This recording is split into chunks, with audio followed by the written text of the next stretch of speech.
Bonjour une fois de plus et merci à tout le monde. Euh, Quelle grande et belle question sur la notion de souveraineté économique.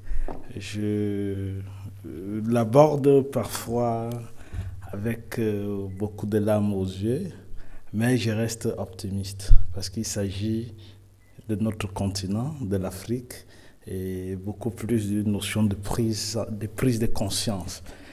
Donc, je vais très brièvement dire que la question de souveraineté économique de l'Afrique est au cœur des réclamations, des débats, des analyses quotidiennes, surtout lorsque les sujets ont trait au panafricanisme, à l'africanité et à l'authenticité même de notre continent.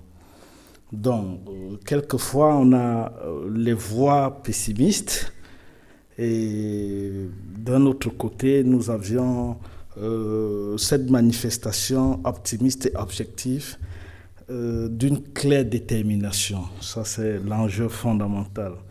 Moi, je pense que la souveraineté africaine comme ambition tend vers l'utopie, quelquefois, comme le disent certains, mais on doit s'appesantir de fond en comble sur les faits montrant qu'elle est une réalité. Elle est une réalité objective, comme quoi la souveraineté africaine est un acquis qui doit se construire et autour de cette construction, elle doit obtenir l'onction de tous les Africains et elle doit pouvoir se maintenir.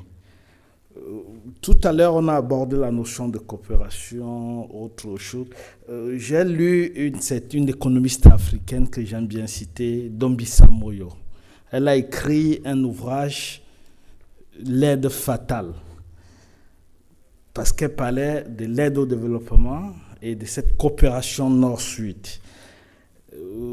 C'est une consoeur qui, dans cet ouvrage, aborde les ravages d'une aide inutile et demande à l'Afrique de nouvelles solutions pour les Africains.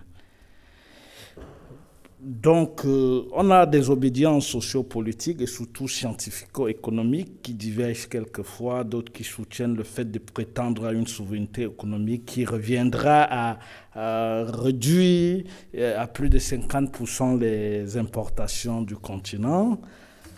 Nous avons vécu une phase assez critique avec la pandémie, la Covid-19 qui persiste, mais la réalité, c'est qu'elle a permis qu'aujourd'hui, dans notre langage ou dans le comportement, pour ne pas dire dans l'appropriation et les considérations, nous, on aborde certaines notions qu'on ne connaissait pas hier. On parle du confinement, du déconfinement, de distanciation, du télétravail et autres. Mais la grande question qu'il faut se fonder et qu'il faut se poser, c'est que cette crise-là, cette pandémie a redimensionné les choses. Et on s'est rendu compte que l'Afrique, pour ne pas dire un pays, toute l'Afrique entièrement, était d'emblée pris sur un ancrage assez complexe. On s'est dit comment l'Afrique fera pour sortir de cette crise. On s'est rendu compte qu'il y a eu cette notion de résilience qui est entrée en jeu. Mais la résilience, fondamentalement, à qui a-t-elle profité? Est-ce que nous nous sommes organisés pour faire de cette crise pandémique qui a perdu jusqu'à aujourd'hui un impératif aussi de souveraineté d'enjeux économiques pour nous-mêmes? Il y a certes eu des dégâts sur le continent, mais nous n'avons pas eu des chiffres qu'on escomptait ailleurs. Mais la réalité, c'est que sur le plan économique ou entrepreneurial, les entreprises, on a eu certes beaucoup d'entreprises qui ont disparu, ça il faut aussi le dire, mais de fond en comble, il faudrait qu'on retienne une chose, c'est que beaucoup ont résisté, parce que dans nos cultures, la résilience est quelque chose que nous vivons au quotidien. L'Afrique a vécu des épreuves plus difficiles que cette crise et elle a pu surmonter. Donc, les effets de la crise ont relancé le débat sur l'impératif de cette souveraineté économique en Afrique. Il s'est agi de la capacité pour l'Afrique de devenir indépendante sur le plan économique et managérial. Avant cette crise, nous avons certains enseignants-chercheurs africains et certains praticiens écrit un ouvrage collectif qui a été mis sur le marché, je crois, en mai 2020, qui était Africa Impact Positif, coordonné par un ami et collègue, Soufiane Frimousse. Et dans cet ouvrage, nous, on abordait agir pour un meilleur impact sociétal, dont l'objectif était de répondre en démontrant que le continent africain dispose des atouts pour sa réinvention, de souligner la faculté d'agir de façon différente dans un véritable processus de transformation. Donc, le monde aujourd'hui vit cette crise. Au-delà de la crise, on a le repositionnement de l'Afrique, la reformulation même de nos problèmes, les diagnostics qu'il faut pouvoir aborder et regarder objectivement, parce que c'est ça aussi l'enjeu, parfois on se trompe. Donc, nous nous rendons compte qu'aujourd'hui, grâce à la volonté de Sa Majesté le roi Mohamed VI, que Dieu l'assiste, depuis le retour du Maroc au sein de l'Union africaine, il y a une certaine prise de conscience. Et le roi l'a d'ailleurs dit, il a dit lors d'une de ses visites à Addis Abeba, je pense, il disait, je cite, « Je connais mieux l'Afrique que certains chefs d'État parmi vous ». Et plus loin, il le disait, il est aussi temps que nos richesses profitent au continent. D'aucuns le prennent comme une révolution. Je dis oui, c'est une révolution de mentalité aussi, parce qu'il est hors de question qu'un continent soit aussi riche, qu'un continent qui a des atouts, sa jeunesse, mais malheureusement qu'on continue de rester à la trime.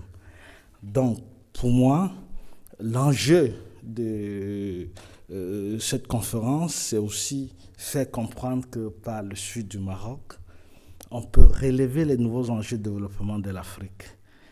Ceci passe par cette coopération sud-sud, passe par une ouverture plus diplomatique, passe aussi par le transfert ou bien la transversalité au niveau des prises de décision. Parce qu'en fait, il faut bien comprendre qu'il ne s'agira pas d'un pays, mais il s'agit d'un continent. Et pour ça, nous avons un ensemble de réalisations. L'exemple du Maroc, c'est un exemple, parce qu'en 20 ans, on a vu à quel niveau le développement du Maroc se situe aujourd'hui.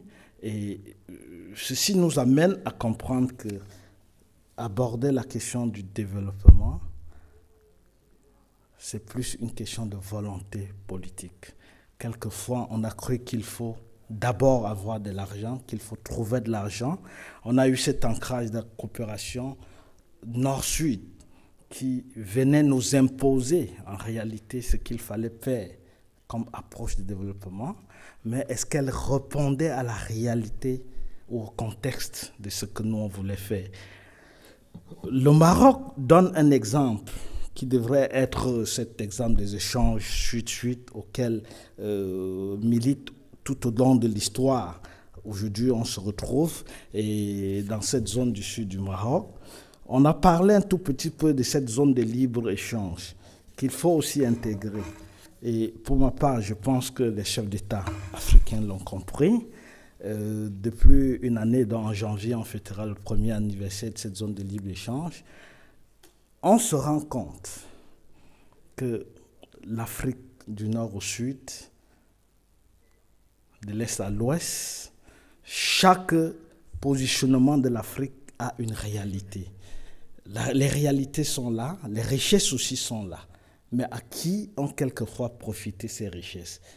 Il est hors de question, je le disais une fois à une conférence au Maroc, qu'un Marocain m'interpelle un jour à Dakar pour me dire on achète du cacao au Sénégal. Je dis, mais écoute, le Sénégal n'a jamais été producteur du cacao. Mais vous comprenez qu'il y a eu des barrières qui existaient, que les échanges entre nos pays du Sud ont quelquefois pris des contours auxquels il faut en réalité revenir en prenant en compte le fait qu'aujourd'hui, la libre circulation, la zone de libre-échange, la prise en compte des richesses par pôle sur le continent permettra certainement de rebooster notre économie et de prendre en compte un ensemble de choses. Nos pères d'ailleurs qui ont parfois rêvé de cette unité de l'Afrique ont fait des constats. Je me rappelle d'un ouvrage de Kwame Nkrumah qui disait en 1960 que le barrage de Dinga au Congo démocratique et le barrage du Cameroun, qui est un pôle hydroélectrique, donnait l'électricité à toute l'Afrique. Mais 60 ans après, il n'y a ni de barrage en Dinga. Les problèmes d'électricité persistent en Afrique. On se rend compte que le continent est toujours à la prime. En réalité, c'est aussi parce que nous, on l'a évoqué, le ministre de l'Enseignement supérieur l'évoquait hier, il faut reconstruire nos modèles. Reconstruire le modèle du continent africain passe par l'éducation. C'est fondamental. Aujourd'hui, quand on aborde cette notion d'éducation, on se pose la question, pourquoi formons-nous les jeunes? On ne devrait pas forcément les former pour l'emploi. Parce que la réalité, c'est que la crise de l'emploi existe aujourd'hui, que ce soit au Maroc, que ce soit au Cameroun, quel qu'en soit. Pourquoi? Parce que hier, l'État était pourvoyeur, l'État recrutait, mais l'État n'était pas dans son rôle. Donc aujourd'hui, nous formons les jeunes dans le processus de formation, je parle sous le contrôle du doyen, nous devions intégrer la dimension entrepreneuriale en se disant la formation aujourd'hui, c'est 80% en entreprise et 20%, donc c'est des allers et retours. Et concevoir la formation, c'est donner, dans ce sens-là, c'est donner de la compétence à nos jeunes. Donner de la compétence pour valoriser déjà nos richesses du continent. Parce que on a un continent riche, on a un continent qui peut encore produire des taux de croissance à 2 chiffres, ça il faut le dire, parce que tout est à faire, il est à construire. Je vais certainement m'arrêter en disant, dans un ouvrage écrit par un Africain, Ibrahim Assane Makayi, et préfacé par Olusegun Obasanjo, il parlait de l'Afrique à l'heure des choix. L'Afrique à l'heure des choix, et il abordait ça sous le prisme du manifeste pour des solutions panafricaines ou panafricanistes. Et globalement, je résume ça en disant que c'était un appel urgent à retrouver notre souveraineté intellectuelle et de savoir formuler nos diagnostics dans nos propres termes. Voilà aujourd'hui comment est-ce que l'Afrique peut se repositionner et je pense qu'en se repositionnant, nous rentrons dans la construction même des valeurs sur le continent. Et il est question aujourd'hui que dans cet ancrage d'échange sud-sud, dans la dimension de la coopération, qu'on prenne en compte les spécificités de chaque pays et qu'on s'accroche à la vision royale sur cette régionalisation économique et sociale. Je vous remercie.